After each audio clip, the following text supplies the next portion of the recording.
Merci Jésus pour tout ce que tu as fait. Merci Jésus pour tout ce que tu vas faire maintenant dans chacun de nos cœurs. Le sentiment de culpabilité ne vient pas de Dieu, mais il vient du malin parce qu'il a pour fonction de nous empêcher d'être au bénéfice de la grâce de la croix.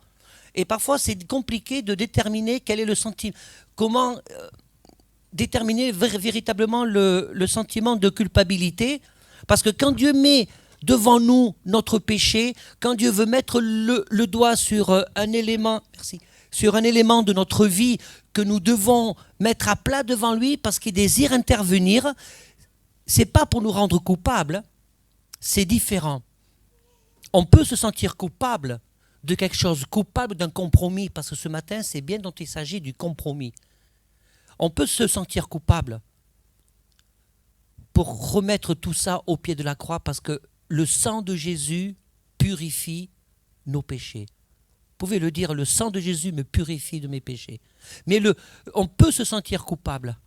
Mais le sentiment est quelque chose de permanent qui est un obstacle redoutable à l'action puissante du Seigneur qui veut nous restaurer, qui veut nous rétablir et qui veut toujours nous ramener dans sa présence. Amen. Et c'est ça qui est important que nous devons comprendre. Et le sentiment de culpabilité est un ingrédient supplémentaire à l'orgueil. Parce qu'on ne se sent pas digne de s'approcher du Seigneur. Est-ce que vous vous rendez compte ? Le sacrifice à la croix nous rend dignes de nous approcher de Dieu. Tu es digne de t'approcher du Seigneur. On chante au Seigneur, tu es digne. Mais tu es digne d'être au bénéfice de la croix. Je voudrais vous inviter à lire avec moi dans Apocalypse chapitre 2, verset 18. Nous allons lire donc la lettre à Thyatire, du Seigneur. Alors, Thyatire, c'est là. C'est une ville qui existe toujours. Hein. Elle s'appelle aujourd'hui Akhisar. Je ne sais pas s'il y en a qui vont faire des voyages en Turquie. Akhisar, elle est située au centre de la moitié ouest de l'actuelle Turquie. C'est dur, moi ça me touche, c'est toujours intéressant de lire des histoires qui se sont passées à des endroits qui existent aujourd'hui encore. Donc,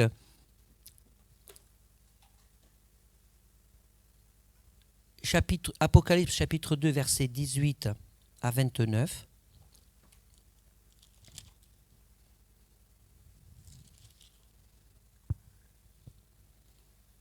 Écrit à l'ange de l'église de Thyatire, voici ce que dit le Fils de Dieu, celui qui a les yeux comme une flamme de feu et dont les pieds sont semblables à de l'airain ardent. Je connais tes œuvres, ton amour, ta foi, ta fidélité, ton service, ta constance et tes dernières œuvres plus nombreuses que les premières. Mais ce que j'ai contre toi, c'est que tu as laissé la femme Jézabel qui se dit prophétesse enseigner et séduire mes serviteurs pour qu'ils se livrent à la débauche et qu'ils mangent des viandes sacrifiées aux idoles. Je lui ai donné du temps afin qu'elle se repente et elle ne veut pas se repentir de sa débauche. Voici, je vais la jeter sur un lit et l'envoyer une grande tribulation à ceux qui commettent adultère avec elle, à moins qu'ils ne se repentent de leurs œuvres. Je frapperai de mort ses enfants et toutes les églises connaîtront que je suis celui qui sonde les reins et les cœurs, et je rendrai à chacun selon ses œuvres. À vous tous, les autres de Thyatire, qui ne reçoivent pas cette doctrine et qui n'ont pas connu les profondeurs de Satan, comme il les appelle, je vous dis, je ne mets pas sur vous d'autres fardeaux, seulement ce que vous avez, retenez-le jusqu'à ce que je vienne. À celui qui vaincra et qui gardera jusqu'à la fin mes œuvres, je donnerai autorité sur les nations. Il pètera comme une verge de fer, comme on brise les vases d'argile, ainsi que moi-même, j'en ai reçu le pouvoir de mon Père, et je lui donnerai l'étoile du matin. Que celui qui a des oreilles entende ce que l'Esprit dit aux églises. Amen. Cette lettre, c'est la lettre la plus longue de toutes les autres lettres aux 7 églises de l'Apocalypse, et elle termine encore une fois, toujours pareil, celui qui a des oreilles entende ce que l'Esprit dit aux églises. Cette lettre termine toujours par un appel à la responsabilité individuelle. Entends ce que le Seigneur veut te dire. Entendons ce que le Seigneur veut nous dire. C'est important de comprendre le contexte de cette église encore une fois, parce que dans toutes les 3 premières églises que nous avons étudiées ensemble, leur comportement, leurs difficultés ou leur victoire étaient toujours liées dans le contexte sociétal et politique dans lequel elles se trouvaient. Toujours. Et je vous dis ça pour juste le rappeler. Gardons à l'esprit, qu'on le veuille ou pas, c'est une réalité. Les chrétiens de l'Église, des 7 églises Apocalypse, leur comportement, leurs écarts étaient influencés du monde. Ils avaient l'influence de ce monde extérieur dans leur façon d'être, dans leurs écarts et dans leurs péchés. Et qu'on le veuille ou pas, pour nous, aujourd'hui, c'est pareil. Nous sommes constamment agressés par notre société, par tout ce qui se passe à l'extérieur. Et ça nous montre bien combien on a besoin toujours de revenir à la parole. On a besoin toujours de nous questionner, Seigneur, où est-ce que j'en suis avec toi? Est-ce que tu te questionnes? Combien de fois cette année tu t'es questionné, où est-ce que j'en suis avec toi, Seigneur? Et le point commun jusqu'à maintenant des 3 églises que nous avons vues, c'est que tout en étant à côté de ce que Dieu espérait, sauf pour une, à qui Dieu n'a pas fait de reproche, elles faisaient des bonnes œuvres. Ça ne suffit pas, les bonnes œuvres. Même si c'est pour le Seigneur. Même si ça correspond à un appel du Seigneur. Même si ça fonctionne bien. Même s'il y a du succès, ça ne suffit pas. Parce que ce qui compte pour Dieu, c'est la proximité que tu as, que nous avons, que j'ai de cœur avec le Seigneur. C'est ça qui compte. C'est est-ce que mon cœur, est-ce que ma façon de croire, quelles sont les racines qui sont dans ma vie? Est-ce que j'ai des racines qui sont encore en lien direct avec l'esprit du monde ou pas? Est-ce que dans mon comportement, il est conforme à ce que Dieu veut? Est-ce que je regarde l'autre avec amour, avec patience? Est-ce que je suis attaché à la parole? Est-ce que je connais la parole? Est-ce que tu connais la parole? Connaître la parole, ce n'est pas uniquement avoir fait des cours de théologie. Même, alors entendez bien, c'est important. Ce n'est pas uniquement avoir fait des cours de théologie, ce n'est pas connaître le texte tel qu'il est. Parce qu'il ne suffit pas, il n'est pas nécessaire d'être devenu enfant de Dieu, de proclamer Jésus-Christ comme son sauveur pour pouvoir faire de l'explication de texte. N'importe quel érudit, n'importe quelle personne qui a fait des études pour pouvoir décortiquer un texte et l'expliquer peut le faire. Mais la vérité, c'est est-ce que je suis en mesure de comprendre, de faire ressortir l'Esprit de Dieu qu'il y a derrière le texte? Est-ce que tu comprends ce que Dieu veut te dire aujourd'hui à travers le texte? Qu'est-ce que ça veut dire pour moi aujourd'hui? La lettre tue, mais l'Esprit donne vie. Ça, je le répéterai souvent parce que c'est très important.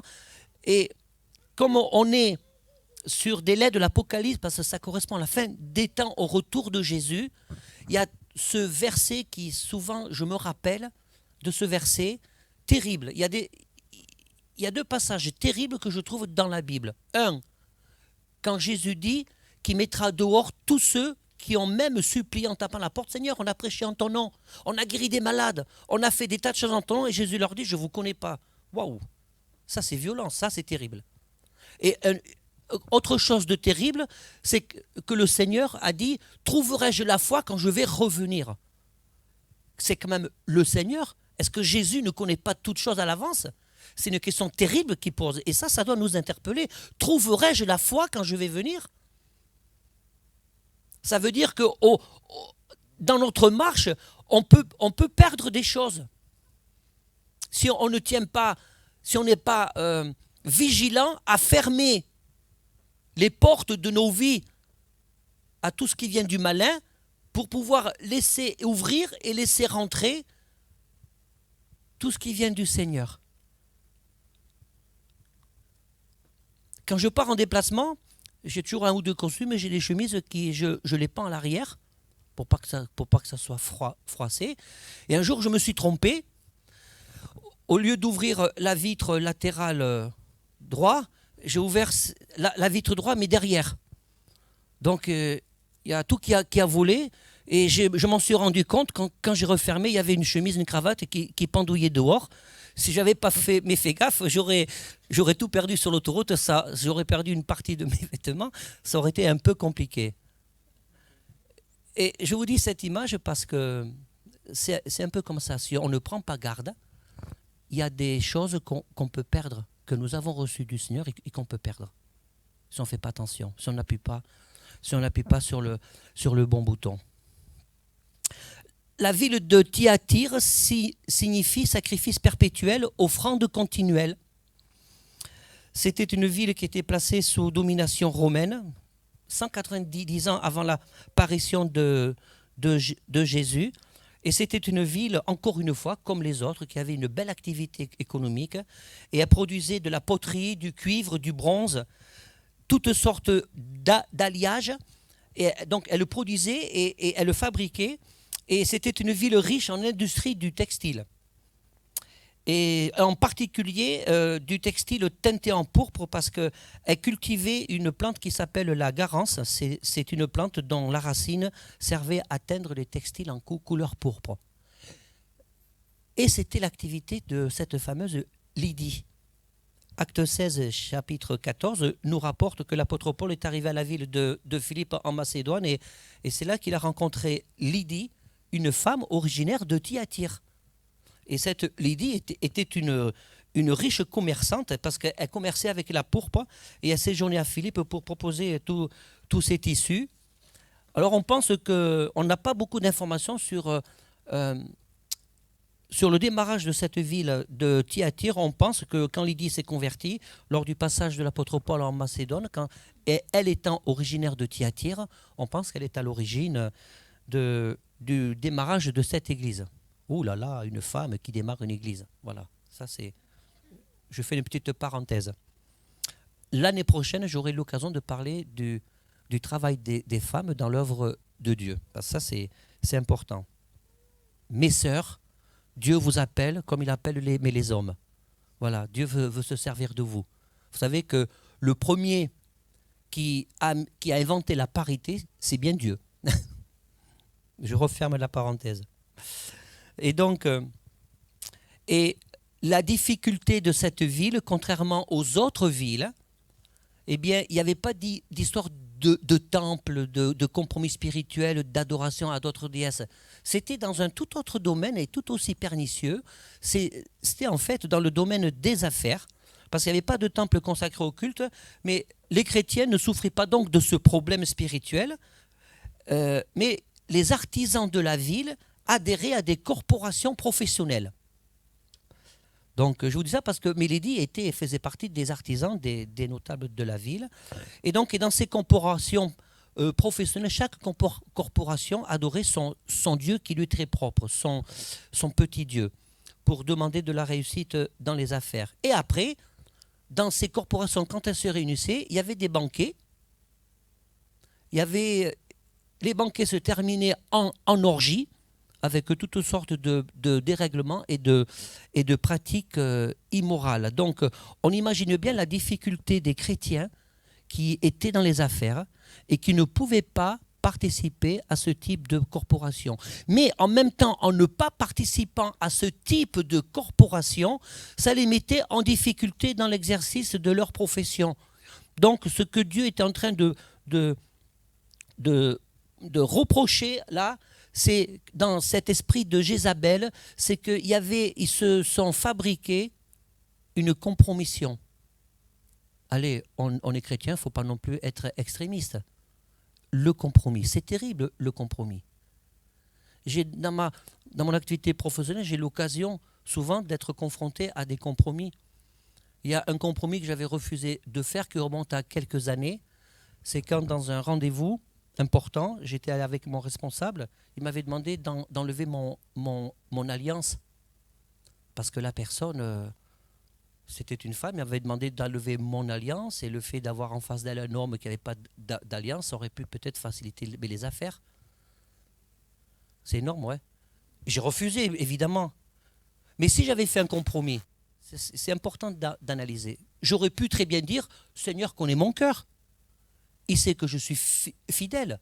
C'est pas parce qu'il y a des gens qui ont des alliances, ils sont infidèles quand même. Hein.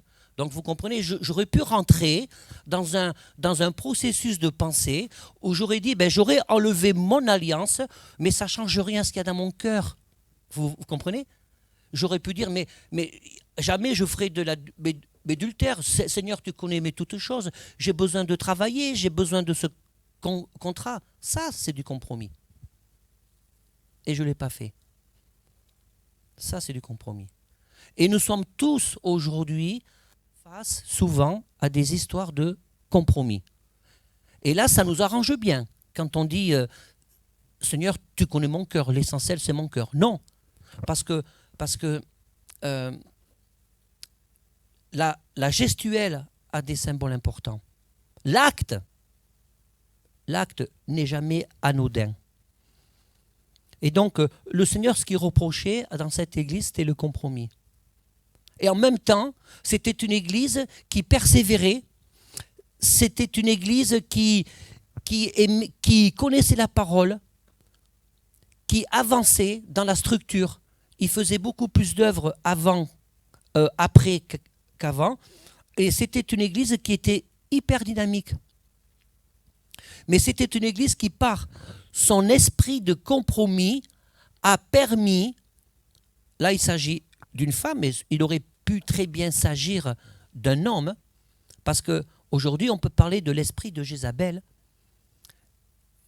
Jézabel, vous savez, j'ai déjà entendu quelqu'un qui m'a dit, et ça j'ai trouvé ça terrible, un jour une sœur m'a dit que quelqu'un lui avait dit qu'elle était une Jézabel parce qu'elle avait osé contrarier ou dire à un responsable d'église qu'elle n'était pas d'accord. Alors ça, c'est pas, je vous rassure, mes sœurs pouvaient très bien venir me voir et me dire, je ne suis pas d'accord avec toi, jamais je vous dirai que tu es une Jézabel. Ça, c'est tordu, ça. Ça, c'est tordu. L'esprit de Jézabel, c'est d'utiliser la parole de Dieu pour insinuer des fausses doctrines. Ce que le Seigneur reprochait là dans cette église, écoutez bien, c'était que les responsables de l'église ont laissé cette fausse doctrine perdurer. Et voyez-vous, que nous dit le Seigneur là? Il nous a dit, j'ai laissé le temps de la repentance. Quand je lis la parole de Dieu, frères et sœurs, écoutez-moi parce que ça me paraît important, quand je lis la parole de Dieu, il y a un mot qui me saute à la figure. C'est l'équilibre. L'équilibre. Et pour moi, c'est une quête que je ne vais jamais vraiment trouver, parce que sinon je deviendrai parfait. Et ça sera embêtant pour vous que je sois parfait, parce que si je suis parfait, vous allez être forcément frustré. Donc je vous rassure, je ne serai jamais parfait. Mais c'est toujours cette quête d'équilibre. Cette quête d'équilibre, on est toujours sur le fil du rasoir pour rester vraiment dans le chemin du Seigneur. Mais c'est un chemin qui est tellement bon. N'ayez pas peur de prendre le chemin qui est bon, qui est resserré. Le seul chemin que Dieu te propose ce matin, c'est pas l'autoroute, c'est pas la facilité. Le seul chemin que le Seigneur te propose ce matin, c'est de prendre cette porte étroite. Jésus parle du chemin étroit, de la porte étroite. Et vous savez que dans le texte, dans le mot original, porte étroite et chemin étroit, ça veut dire resserré et oppressant. Le Seigneur ce matin te propose pour finir l'année et pour t'encourager de prendre un chemin étroit, resserré et oppressant parce qu'il veut que tu sois selon son cœur. Personne dit Amen, donc je répète. Ah, vous réfléchissez, oui. Mais vous avez raison, réfléchissez. Le chemin étroit du Seigneur, il est oppressant. Il n'est pas oppressant parce que Dieu nous met la pression. Il est oppressant à cause de notre nature. C'est parce que Dieu veut nous dépouiller pour qu'on puisse continuer à avancer. Et c'est un chemin qui est étroit, qui est parfois, il y a des virages. On ne peut pas rouler sur une route de montagne avec des virages en épingle comme sur l'autoroute. Sinon, on va tout droit et on part dans le décor.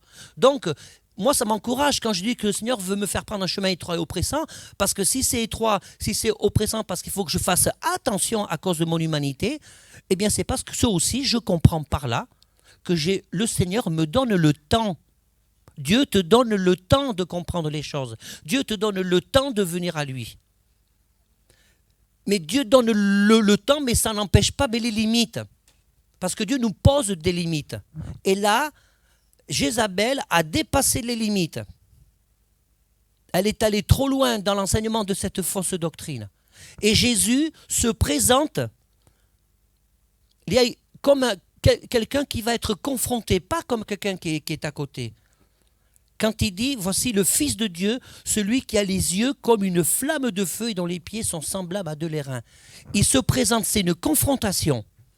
C'est la seule fois dans les 7 lettres où il est dit que Jésus se présente comme le Fils de Dieu avec des yeux comme des flammes de feu. C'est une confrontation. C'est une confrontation, c'est une lutte, c'est un combat, c'est une bagarre spirituelle parce que Jésus a décidé stop, c'est allé trop loin. Jésus, il est amour parce qu'il est venu sur terre ou il est amour par essence? Répondez. Par essence. C'est sa nature.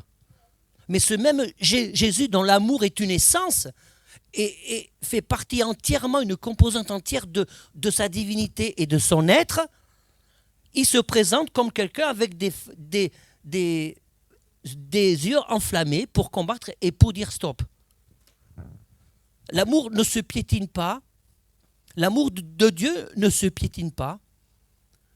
Dieu dit qu'il est lent à la colère, riche en miséricorde, mais lent à la colère. Dieu donne des limites quand même.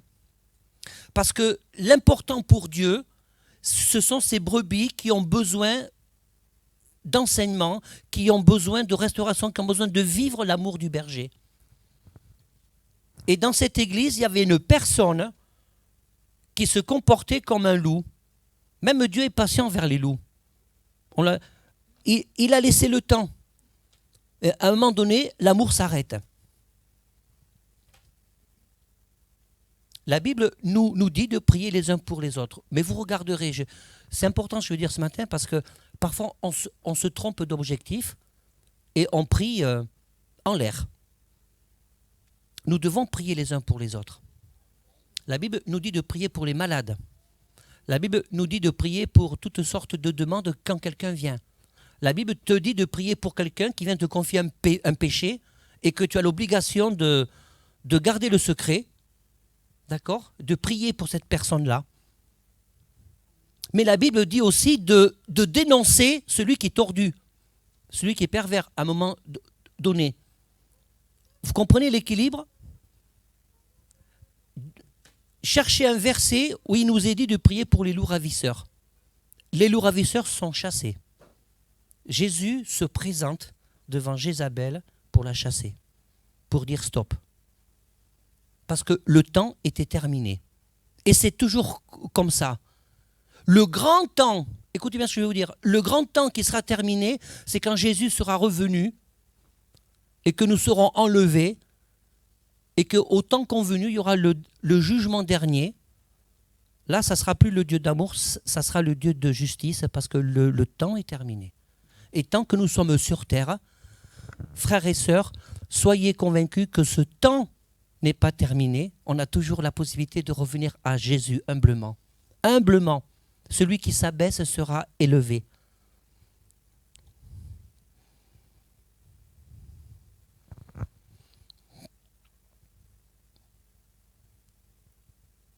Il y avait des chrétiens qui se livraient à la débauche. Et pour Jésus, c'était plus possible. Et le Seigneur, quand il fait front, il fait face, il nous dit aussi, à travers cette action, choisis ton camp. Il faut que tu puisses choisir ton camp. À quel moment de nos vies nous sommes amenés à choisir notre camp? À quel moment de notre vie nous sommes amenés à choisir notre camp? Vous pouvez lire le récit de Jézabel dans l'Ancien Testament, lorsque, profitant de la faiblesse d'Akab, elle avait fait disparaître Élie, qui dénonçait le scandale des cultes païens. Et Jézabel, aujourd'hui, elle est en quelque sorte la mère spirituelle de ceux qui se livrent à l'idolâtrie et à l'inconduite.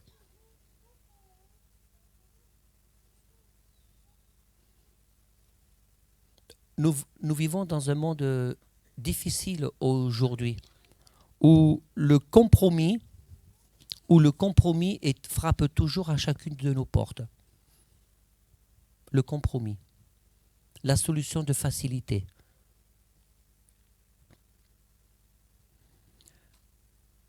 Je remercie le Seigneur parce que chaque jour, je peux m'approcher de lui. Tout à l'heure, le groupe de louanges nous rappelait que la louange, c'est un acte personnel, un acte délibéré pour vraiment louer le Seigneur. Est-ce que j'ai besoin d'une ambiance? Est-ce que j'ai besoin... et si un jour il n'y a plus d'électricité, on fait comment? On chante en a cappella? Ça peut arriver. Un jour, paf, il n'y a plus d'électricité, on ne peut pas rallumer.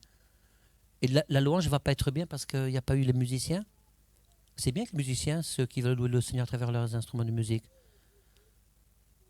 C'est quelque part une sorte de compromis que quand on n'a plus certains outils pour servir Dieu, est-ce que je peux quand même servir le Seigneur?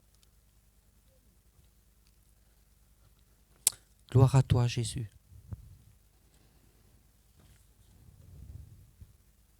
Ce que nous pouvons retenir dans cette lettre, c'est on vit tous dans des contextes différents. On a besoin de prendre le parti du Seigneur. Est-ce que tu prends vraiment le parti du Seigneur? Il ne s'agit pas de dire oui. Prendre le parti du Seigneur, c'est constamment dire « Seigneur, aujourd'hui, je veux m'approcher de toi ». Depuis quand tu n'as pas lu ta Bible? Est-ce que tu lis ta Bible? Ça aussi, c'est une histoire d'équilibre. Est-ce que tu lis ta Bible quand tu viens à l'église? Je ne vous demande pas de répondre. C'est juste, je vais terminer par des points de réflexion. Est-ce que tu lis ta Bible quand tu viens à l'église? Est-ce que tu lis ta Bible que quand tu as un problème, un souci? Quand tu as une épreuve qui te tombe sur le coin de la figure? Est-ce que tu pries le Seigneur que quand tu ne te sens pas bien, oppressé, ou que quand tu te sens devant une situation où tu dois prendre une décision importante, majeure dans ta vie, et que tu as besoin que le Seigneur t'éclaire, et le Seigneur va t'éclairer, est-ce que c'est que là que tu vas uniquement parler au Seigneur? Rien que pour ça, on a toujours besoin de demander pardon au Seigneur. C'est pour ça qu'on a besoin des uns des autres. C'est pour ça que j'aime l'Église, j'aime le corps de Christ. Est-ce que tu aimes l'Église? Est-ce que tu aimes les frères et sœurs qui sont autour de toi? Même si tu penses qu'il est pénible ou qu'elle est pénible. Je suis pénible. Ouais, je vous assure, je suis pénible. Les gens du conseil de l'Église peuvent vous le dire. Je ne fais pas tout comme il faut. Il y a des choses que j'oublie. Il y a plein de choses que j'oublie. Les prénoms, voilà, c'est ça. Quand je ne m'appelle plus d'un prénom, quand je dis, écoute, je dis Raymond ou Raymond, comme ça reste classique, ça fait rire et voilà. Est-ce que tu aimes l'Église? Est-ce que tu aimes le corps de Christ? Est-ce que l'Église pour toi elle est pénible? Quand l'Église fonctionne sainement, bien sûr. Si en tant que chrétien on a du mal à apprécier son frère et sa sœur, on n'a rien de différent avec les gens du monde. Hein? Rien. C'est facile d'apprécier quelqu'un qui est comme nous, qui pense comme nous, qui a un bon caractère, qui est docile, qui est gentil. Il n'y a aucun intérêt. La force, la puissance du Seigneur, c'est ça. Et le compromis dans nos vies, parfois, il est insidieux parce qu'on pourrait avoir le même comportement que les gens du monde. Qu'est-ce qui me différencie des gens du monde? Ce qui me différencie des gens du monde, Et on va dire plein de choses. Mais la première chose que je veux dire ce matin, ce qui me différencie des gens du monde, c'est que je vais pouvoir dire bonjour à quelqu'un qui m'a peut-être contrarié ou qui m'énerve. C'est je veux lui dire je t'aime, mais il faut que tu changes aussi. Je peux dire l'amour implique la vérité. Hein. L'amour implique la vérité. C'est pas tout le monde est beau, c'est pas tout le monde il est gentil. On va terminer, je vous proposerai tout à l'heure de prendre la Sainte Seine. On va terminer et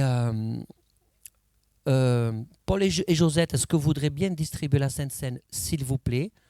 Tout à l'heure, on va se lever et je vous demanderai de prendre le temps d'aller vers les uns et les autres. Choisissez-vous une personne. Allez vers elle, partagez la Sainte Seine. Partagez le repas du Seigneur et dites je t'aime de l'amour du Seigneur. Vous avez le pouvoir de bénir. Hein? Dieu vous a donné l'autorité et je te bénis dans le nom de Jésus. Je veux ton bien spirituel. Ça, c'est l'Église. Ça, c'est le corps de Christ. Pas juste de prendre la Sainte Seine. Merci Seigneur pour ce bon moment. Amazing. Et puis je m'en vais. Non, ça, c'est prendre le temps de se bénir. Demeurer fidèle au Seigneur n'est pas un calvaire, mais une bénédiction. Parce que si tu veux demeurer fidèle au Seigneur, prends le chemin étroit. Prends le chemin mais difficile. Ça va être difficile, mais ô combien c'est bon. Vous savez pourquoi c'est bon de prendre un chemin difficile? C'est parce que quand je lutte, quand je remporte la victoire, et quand je suis face à moi-même, et que j'ai vraiment la porte ouverte, et pas la porte entrouverte, mais la porte ouverte pour laisser le Seigneur agir dans ma vie, eh bien, je fais l'expérience de vraiment vivre la présence du Seigneur, être à côté du Seigneur. Je ne sais pas si vous êtes arrivé, mais il m'est arrivé plusieurs fois d'avoir le sentiment, la sensation que le Seigneur posait sa main sur moi. Alors ça, c'est bon, ça. Ça, c'est bon. Donc, ce n'est pas un calvaire d'avoir des moments difficiles où je sens le Seigneur qui pose sa main sur moi, son regard sur moi, qui me dit une parole douce, une parole qui me réconforte, une parole vraie, mais qui me permet de me réguler, d'amender, de me réamender, de me re-questionner pour aller de l'avant. Gloire à ton nom, chez Jésus. On va chanter un chœur et on va prendre la Sainte Seine simplement. Gloire à ton nom, Jésus. Seigneur Jésus, je veux proclamer ta puissance. Je veux proclamer que tu es celui qui nous permet toujours, lorsque nous venons à la croix, parce que tu as tout accompli, nous proclamons la défaite de Satan. Nous savons que Satan a une haine pour nous parce que si nous sommes ce que nous sommes en tant qu'enfants de Dieu, c'est parce qu'il a perdu à la croix. Il a perdu définitivement. Sa défaite, elle est irrévocable. Elle est irrévocable. Satan n'a pas de pouvoir sur toi si tu es au Seigneur Jésus, si tu es vraiment en Christ. Alléluia, Jésus. Oh Père éternel, agis dans chacune de nos vies.